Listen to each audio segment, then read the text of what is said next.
제가 중학교 3학년 때 다녔던 그 초등학교 거리를 지나가고 있는데 저희 교회 장로님 한 분을 만난 기억이 있습니다. 저희 아버님도 장로님이셨고 제가 어릴 때 다녔던 교회는 지금 기억으로는 장로님들이 8분 정도 된 것 같았습니다. 그 길거리에서 저를 보신 장로님은 가장 나이가 많으신 백발이 하얗게 보이는 장로님이셨고 저를 붙잡고 하시는 말씀이 인사를 드리니까 요즘 장우야 내가 성경을 읽는데 창세기부터 쭉 읽어 나가는데 눈에 눈물이 그렇게 나온다. 지금 생각해도 참 신비한 이야기를 하셨습니다.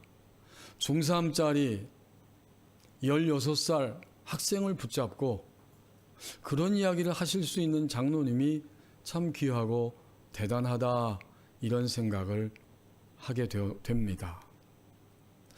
그분의 배경은 이제 교직에 계시고 교장으로 은퇴하셨고 퇴직금을 가지고 딸에게 주었는데 딸이 그만 화장품 가게 그것을 하다가 1년 조금 넘게 하다가 다 화장품 가게가 망해서 문을 닫게 되었고 그 이후로 가세가 기울면서 장로님도 어려움을 겪고 계셨던 그런 시기입니다. 그리고 한 1년 남짓 계시다가 주의 품에 안기셨는데 장로님의 그 말씀이 종종 생각이 납니다. 하나님 말씀을 읽었지만 여러 번 읽었는데 창세기부터 다시 쭉 읽고 있단다. 그런데 왜 이렇게 말씀을 읽으면서 눈물이 나는지 모르겠다. 저는 장로님의 남아있는 시간 동안 여러 가지 어렵다는 소식들이 들렸지만 지금 와서 그리고 생각날 때마다 분명히 깨닫는 것이 있습니다. 그 장로님은 주님을 믿고 나서 마지막에 어려움을 당하는 시절이 있으셨지만 결코 그 장로님의 인생은 무너지지 않으셨다. 마지막에도 어려움에도 불구하고 무너지지 않고 주님의 품에 가셨구나. 이것을 새삼스럽게 어제 토요일 저녁에 말씀을 준비하면서 생각이 나고 더욱 귀한 생각으로 제 마음에 부딪혀 왔습니다. 본래 있어야 할 믿음의 자리, 성도의 자리, 또 직분자의 자리, 하나님의 백성의 자리, 거기서 결코 어렵다고 해서 마지막까지 삶을 비관하거나 주님을 의심하지 않고 무너진 것이 현실이지만 무너지지 않고 마지막 주님의 품에 안기셨다. 이것이 더욱 제 마음에 드는 확신이요 제 마음에 새록새록 생각이 나게 합니다. 본래의 자리에서 종종 무너지기 쉬운 것이 인간의 실상입니다. 하나님이 주신 오늘 1절은 바로 인간이 무너지고 있다는 사실을 우리에게 그대로 보여주고 있습니다.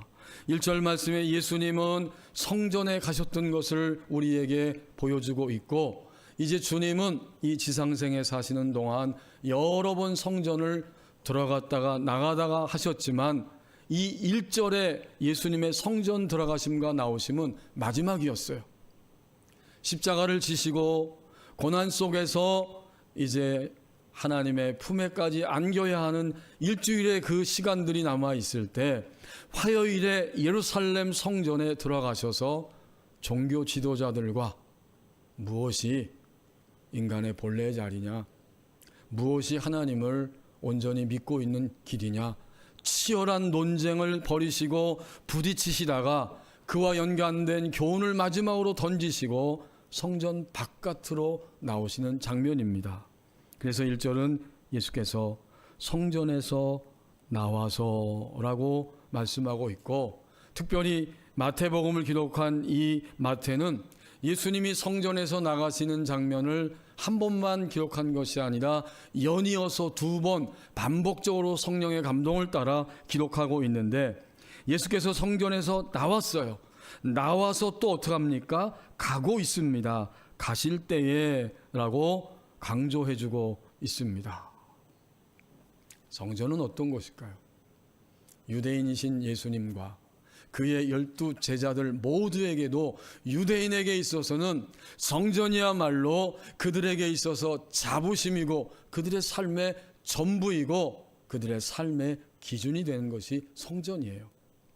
성전에 들어갈 때마다 이 지구촌에서 하나님이 유일하게 선택한 백성이 있다면 유대인,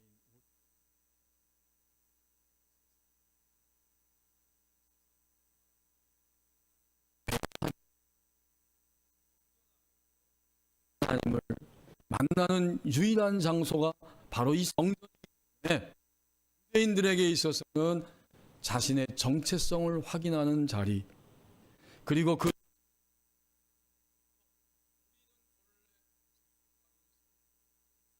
이걸 항상 확인할 수 있는 자리가 성전이었습니다. 자주자주 우리는 내가 어떤 존재인지를 확인하는 이런 필요성을 가지고 살아갑니다. 그게 인간이에요. 최근에 어떤 가정의 이야기를 들었더니 3남매가 있는데 캐나다에 다 유학을 보냈어요. 어릴 때 가서 열심히 캐나다에서 생활을 하고 남편이 사업을 통해서 뒷바라지하면서 살고 있는데, 셋째 중에 둘째인 딸이 이번에 캐나다 의과대학을 졸업했다. 그리고 대학원에 곧 갈 것이다. 이게 기쁜 소식이죠. 근데 막내 남동생이 있는데 누나가 다니던 의과대학에 막내도 이번에 입학을 했다는 거예요. 그 소식을 전하는 할머니의 마음도 얼마나 기뻐하시는지, 또 당사자인 엄마, 아빠, 부모의 마음도 굉장히 감격했을 것입니다. 내가 부모구나. 우리는 부모로서 나의 역할을 지금 다 잘 하고 있구나. 이 자기 확인이 되니까 굉장히 기쁠 수밖에 없는 것입니다. 그러니까 오늘 1절 말씀에서 유대인인 예수님과 그의 제자들에게 있어서 자신들의 본래적인 자리는 바로 하나님께 제사하고 하나님을 대면하는 성전이었습니다. 하지만 오늘 1절 말씀은 예수님이 성전에서 나오셔서 계속 가시면서 아주 단호하게 성전과 결별하고 있는 장면을 우리에게 보여주십니다. 그게 바로 이 1절의 예수님의 행동 그 모습이에요. 성전에서 예수께서 나왔습니다. 더 이상 뒤도 돌아보지 않고 끊임없이 성전에서 벗어나시려고, 성전과 단절하려고 계속 가고 계셨다 하는 겁니다. 우리 예수님 왜 그러셨을까요?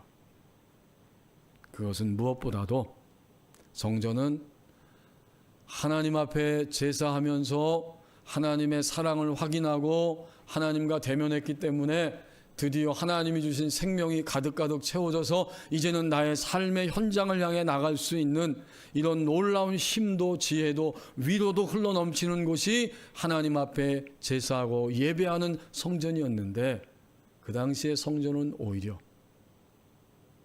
제사, 제물을 매매하고 그것을 통해서 유익을 갈취하고, 그 유익을 갈취한 것이 대대에 이어서 계속해서 고착화시켜서 자신들의 이익을 취하려고 하는 이 기득권층과 그 밑에서 하수인 노릇하는 사람들로 인해서 사람들이 힘들어하고 또 하나님의 평화를 그 성전에서 느낄 수도 없는 것을 보시면서 예수님은 때가 되신 것입니다. 더 이상 이런 일들을 용납하실 수 없는 때가 되셨음을 직감하셨기 때문에 단호하게 그 성전을 떠나가셨습니다. 이러한 모습을 한마디로 표현하면 어떻게 될까요? 본래 있어야 할 정상적인 본래적인 자리에서 벗어나 무너졌다. 이렇게 표현할 수 있습니다. 인간은 누구나 있어야 할 본래적인 자리가 있지요. 인간이라면 본래 있어야 할 자리가 있고, 인간이면서 하나님의 이름을 부르고 하나님께 예배하며 하나님을 알므로 하나님의 백성이 된 신자는 인간이면서 신자로서 본래 있어야 할 자리가 있습니다. 만약 그런 것들이 사라져 버렸다면 본래 있어야 할 정상적인 자리에서 무너진 것입니다. 그러면 먼저 인간이면 있어야 할 본래적인 자리가 무엇일까요? 그것은 결코 인간이면 본래 있어야 할 자리에서 벗어나 무너지면 안 되는데, 만약 무너졌다면 어떤 것일까요? 그것은 타인에게 손해를 끼치는 사람, 타인에게 끊임없이 손해를 끼치는 인생이 된다면 인간으로서 본래 자리에서 무너진 거예요. 우리가 너무나 자주 그런 판단을 하는 것처럼, 저 사람은 나에게 정신적으로도 물질적으로도 육체적으로도 전혀 도움이 되지 않고 나를 무너뜨리고 있는 사람이야. 많지요. 그런 사람 많아요.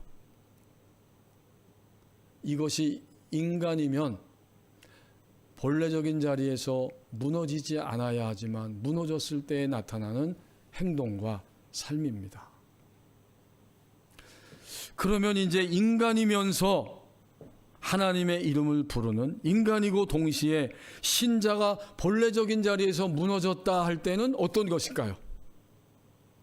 지금 예배 자리에 있는 우리를 향해 하신 말씀이에요.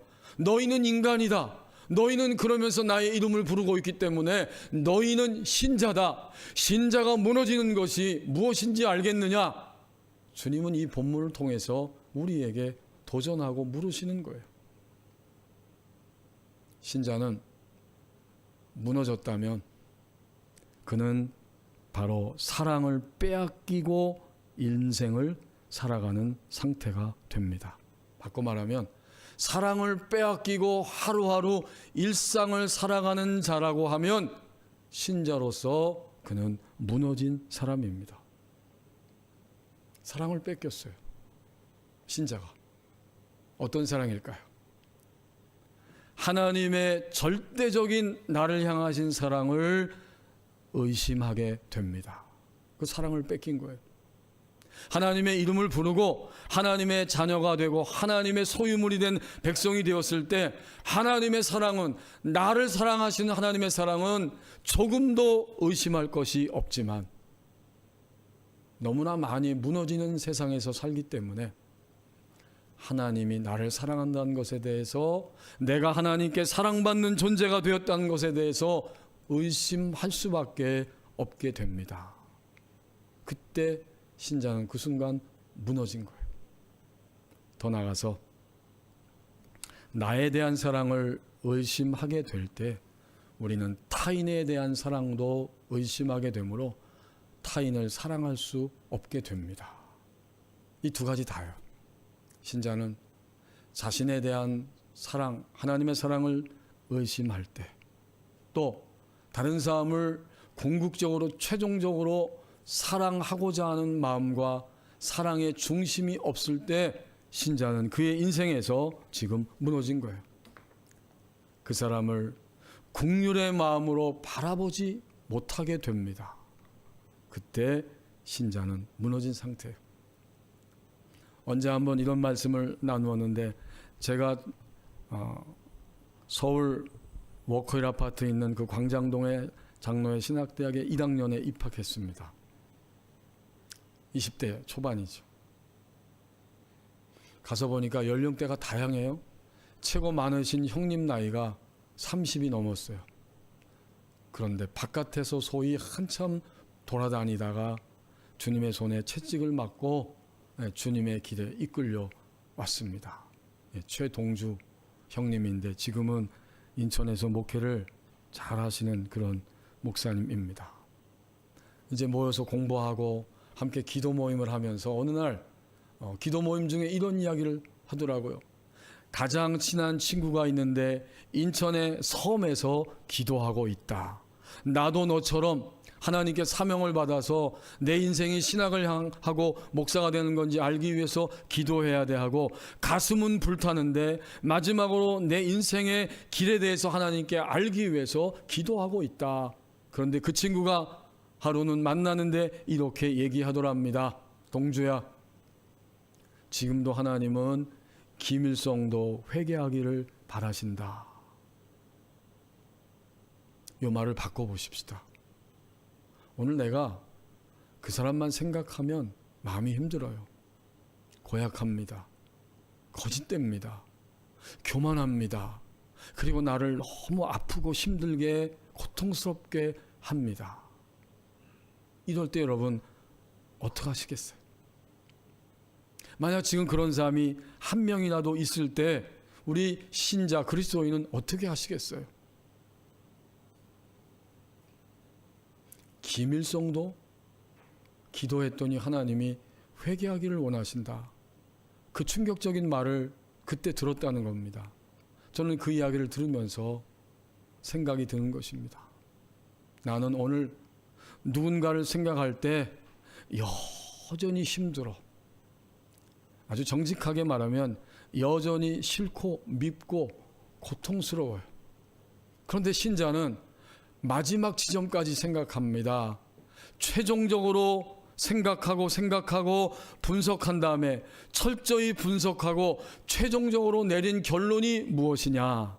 그가 누구이든 간에, 그가 어떤 사람이든지 간에 저 사람도 하나님은 회개하기를 바라시고 그도 함께 나와 같이 믿음 안에 서기를 바라신다. 참으로 여기까지 간다는 것은 쉽지 않습니다. 여러분 쉬우세요? 저는 쉽지 않더라고요. 그런데 만약 신자가 자신에 대한 하나님의 사랑을 의심하게 되고 타인에 대해서 궁극적으로 최종 분석을 한 다음에도 저 사람도 하나님의 사랑 안에 이끌리면 될 수 있어. 저 사람도 하나님 앞에 회개하고 돌아오기를 바라셔.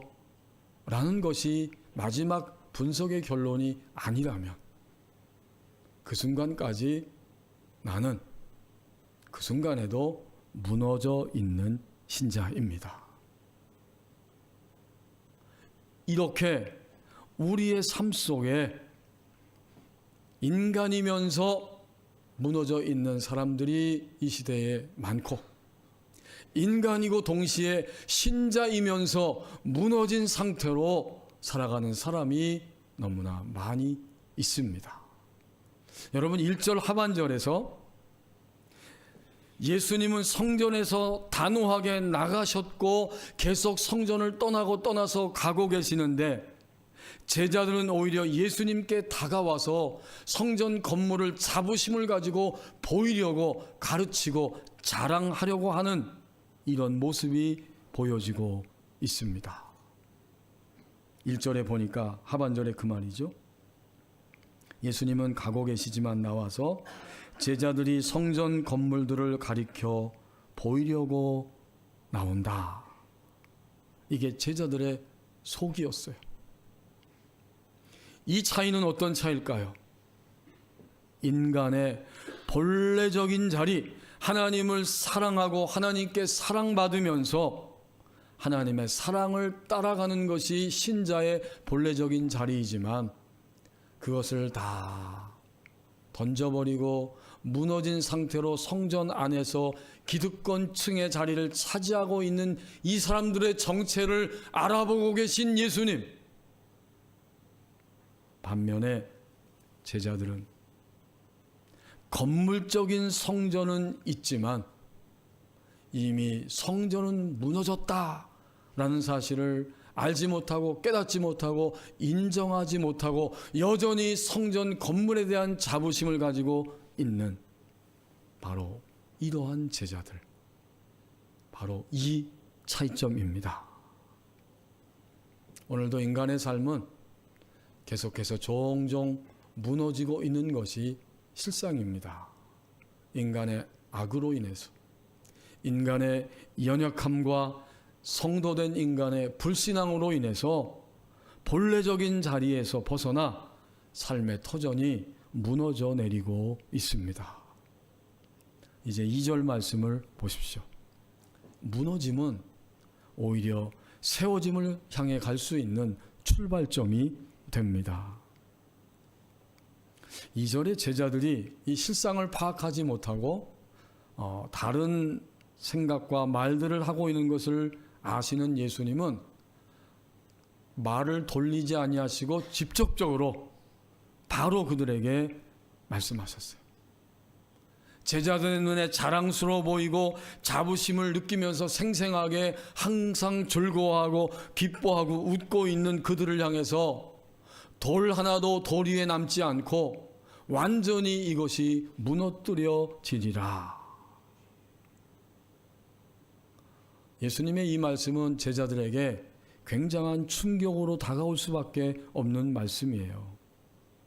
이 예루살렘에 예수님 당시에 지어지고 있는 성전은 제3의 성전인데, 구약시대부터 성전이 있었잖아요. 예루살렘의 솔로몬 성전, 포로 생활하고 다시 귀환하여서 지은 수룹바벨의 성전이 있었고, 그리고 헤롯이 로마 정부에 잘 보이면서 자기 민족을 통치하는 분봉왕으로 자기의 자리를 유지하기 위해서 이 성전을 아주 어마어마하게 짓기 시작합니다.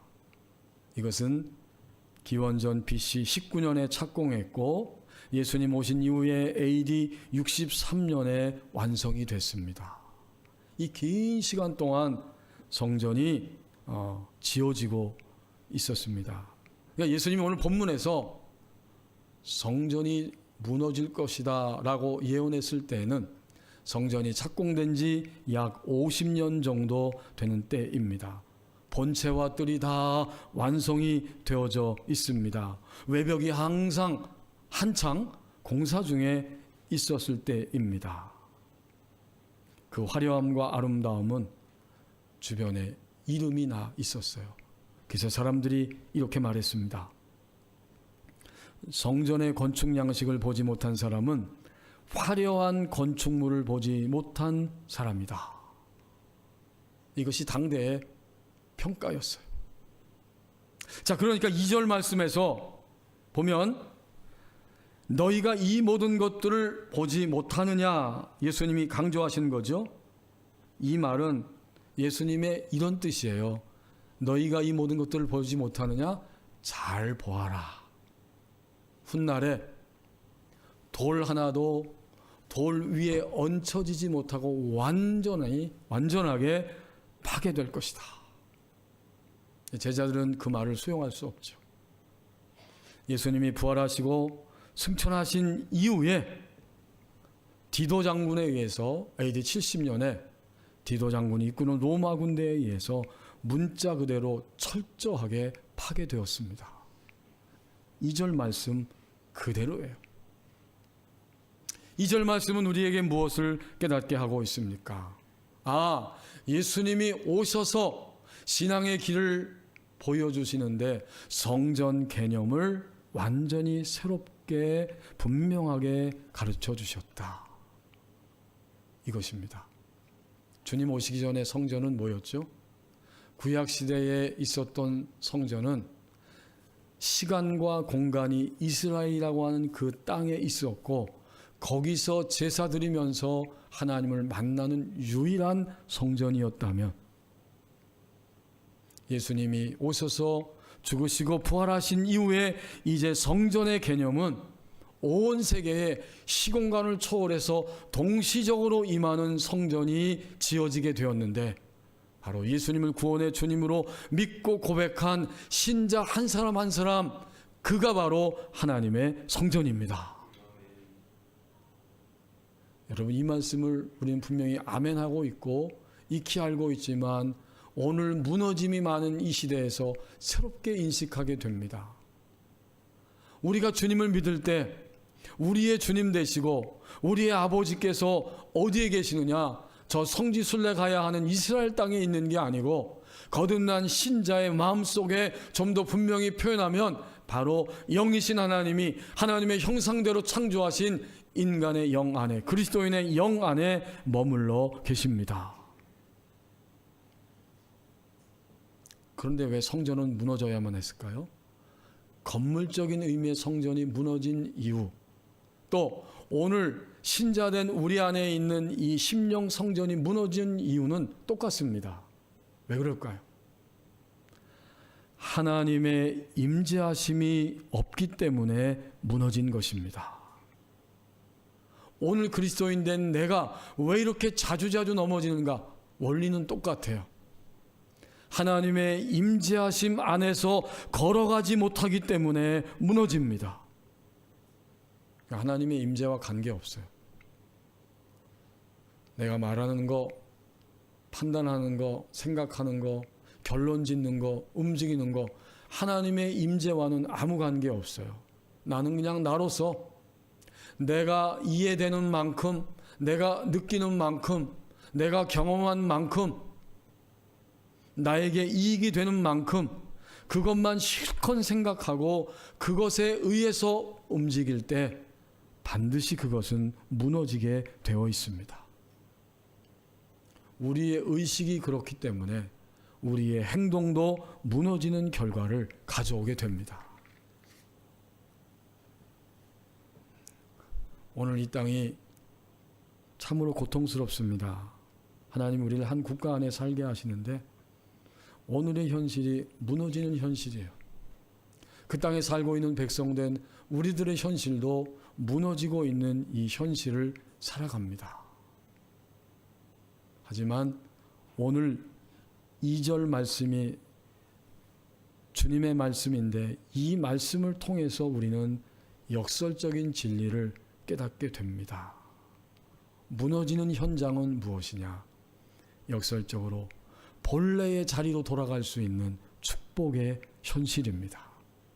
무너질 때 내가 왜 무너져야 했는지를 비로소 사람들은 씁쓸하지만 고통 가운데에서 발견할 수 있는 가능성이 있게 되고, 발견하는 사람은 발견하면서 고백합니다. 내가 얼마나 주님을 안 믿고 있는지, 거짓된지, 내가 얼마나 교만한지, 내가 얼마나 타락했는지, 나중심적인지, 내가 얼마나 사랑할 수 있는 힘이 없는 존재인지 등등등. 무너짐의 자리에서 우리는 나의 실상을 발견하기 때문에 다시 세워질 수 있는 축복의 현실을 보게 됩니다. 무너지지 않으면요, 다시 세워질 수 없어요. 오늘 예수님의 핵심은 이것입니다. 지금 너희들이 다 무너뜨려질 것이다가 예수님의 강조점이 아니에요. 무너뜨려져야만 세워질 수 있기 때문에 반드시 무너져야 하고, 무너지는 순간 그때 너희는 새롭게 세워질 수 있을 것이다. 여기에 예수님의 뜨거운 심장, 중심이 들어 있었던 것입니다. 이제 우리는 예수님의 이 중심의 말씀을 이 시간 들으면서 일주일 동안만 생각해 봐도 나의 무너짐이 무엇인지 알 수 있습니다. 그것은 다 겉에 드러나 있는 현실들이에요.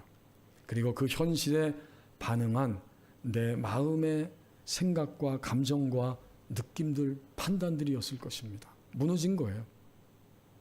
그런데 주님은 무너졌다의 방점이 찍힌 말씀이 아니고, 무너져야 비로소 성전의 본래 모습이 회복될 수 있다고 말씀해 주십니다. 성전이 회복될 때 성전의 핵심은 한 가지가 되죠. 곧 하나님의 임재 속에서 나머지 남은 시간 나의 인생을 살아갈 수 있습니다. 하나님은 임재하지 않으신 적이 한 번도 없거든요. 우리의 느낌 속에, 우리의 지식 속에, 우리의 감정과 현실 속에 이미 와 계십니다. 중요한 것은 내가 그분의 임재를 인정하고 눈을 들어서 그분의 얼굴을 바라볼 수 있느냐 하는 것입니다. 그리스도인의 성공과 실패는 여기에서 출발되고 여기에서 진행이 됩니다. 오늘부터 다시 우리는 내가 무너진 부분이 어떤 부분이든지 간에 그걸 숨기지 말아야 돼요. 숨기지 말고 있는 그대로 이것 때문에 지금 무너졌습니다라고 주님께 고백을 드려야 합니다. 고백을 드리는 순간 새로운 일어섬, 새로운 회복, 새로운 은혜, 새로운 인도하심이 우리의 삶에 따라올 수 있습니다. 이어령 선생님이 돌아가셨지만 생각 깨우기라고 하는 초등학생들을 위한 책을 쓰셨습니다. 거기서 여러 권 가운데 우리가 잘 아는 에디슨의 이야기를 이 초등학생들에게 그 책을 통해서 계속 들려주는 가운데 실험 이야기를 들려주고 있습니다. 얘들아, 하루는 에디슨이 실험을 하다가 열차에 불을 내고는 아주 혼쭐이 났단다. 왜 열차에서 실험했냐고? 에디슨은 열차에서 먹고 자고 일하면서 실험을 했거든. 그때 나이가 12살이야. 집안 형편이 어려워서 그는 남의 집에 굳은 일을 하면서 살아야 했고 마침 열차를 발견하고 거기서 신문을 팔고 일하면서 거기서 살아가고 있었어. 물론 잠도 열차에서 자고 있었단다. 하지만 에디슨은 눈치를 보는 아이가 아니라 무엇에든지 항상 얌전히 있지 않고 호기심이 생기면 바로바로 해결해야 하는 것이 에디슨의 삶이었어. 여기에 비밀을 풀 첫 번째 열쇠가 있단다. 그는 머릿속에 떠오르면 지적 호기심이라고 하지 그것을 해결할 때까지 가만히 있질 못해서 2000번 동안 실험을 하고 나서 마침내 전구를 발명했어. 어떤 사람이 에디슨한테 물어봤대. 실험을 하는 동안 단 한 번도 실패가 두렵지 않았나요?